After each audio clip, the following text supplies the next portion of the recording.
कि पंजाब कल्चर पूरी दुनिया ते हैवी है। नारियां के लिहाज नाल, जिंदागदली के लिहाज नाल, गपशप के लिहाज नाल यह कभी हो ही नहीं सकता कि 10 पंजाबी होण ते सारे ही सच्चे होण ते सारे ही झूठे होण जी।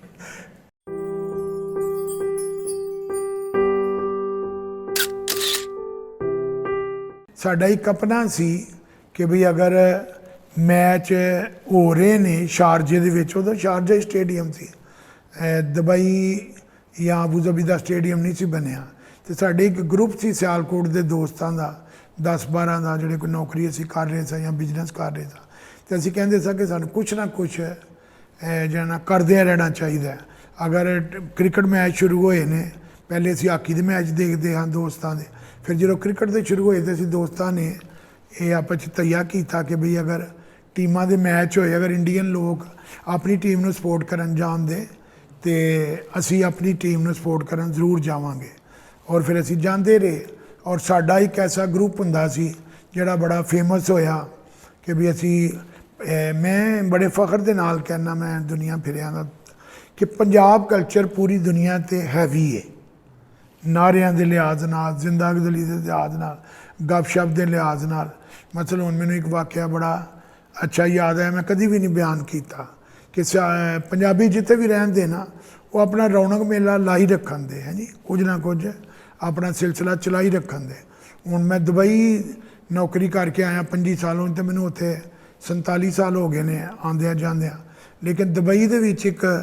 पंजाबियां ने एक इंडियन रेस्टोरेंट है, उन्होंने उन्होंने अपना उठन बैठन का ना ठिकाना बनाया है। लेकिन बहुत पहले किसी ने 30-40 साल पहले किसी पंजाबी ने ना उस जगह का नाम रखा था झूठ सच पॉइंट। तो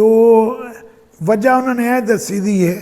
कि भी मैं तो वो गल करना जी मैं देखी दी है या करना, उन्होंने वो झूठ सच पॉइंट की वजह जी दसी दी है वो है कि यह कभी हो ही नहीं सकता कि 10 पंजाबी होण ते सारे ही सच्चे होण ते सारे ही झूठे होण जी। तो इस बारे एक आलैन तुसीं नाम सुनिया होना है, अपने जिहड़ा UAE का अबू धाबी का एक इलाका है, उत्थे पंजाबी इकट्ठे जिहड़े ने ना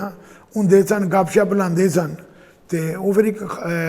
सियालकोट के खान साहब सन, उन्होंने जो पंजाबियों नूं देखना तो उन्होंने फिर वो चौंक दे विच ही गपशप लांदे सन, तो वो चौंक का नाम रखा था चुगली चौंक कि भी जिथे पंजाबी होण दे गपशप भी लान दे ते है नी, अपने समोसे दे अपने चाटां भी खान दे या मौजा में भी करन दे। लेकिन ये मैं पहले कह रहा कि साडा जिहड़ा ना जिंदा दिली है एले पंजाब दी कि पूरे वर्ल्ड दे विच पंजाब कल्चर में हैवी देखिया हर लिहाज नाल, मेहमान नवाजी के लिहाज नाल, जिंदागली के लिहाज नाल, और अपने जिहड़ा ना एक दूजे के प्यार मुहब्बत के लिहाज दे नाल। और मैं अगे मतलब कि चलना कि बई जो वहम गुमान च भी नहीं सी है नी कि जो मियांदाद ने छिक्का मारिया फिर मैं बड़ा फेमस होया, उसके बाद 86 च जिहड़ा ना छिक्का उन्हें मारिया। तो मैं अज भी कहना कि बई मियांदाद बैट्समैन सी, बालर जिहड़ा वो चेतन शर्मा सी, जिते सिर दे उत्तों छिक्का गया वो इंडिया का फील्डर मनिंदर सिंह सी है जी। तो पंजाबी कल्चर का मैं अगे भी कह रहा, तो वो जिहड़े सरदार ने वो जो फील्ड करन आउंदे ने तो फिर पंजाबी मजाक तो वो भी सानू बड़े करते हैं, लेकिन असीं भी कहते हैं सरदार जी सिर तो गंडा ला दिओ है जी, प्याज ला दिओ।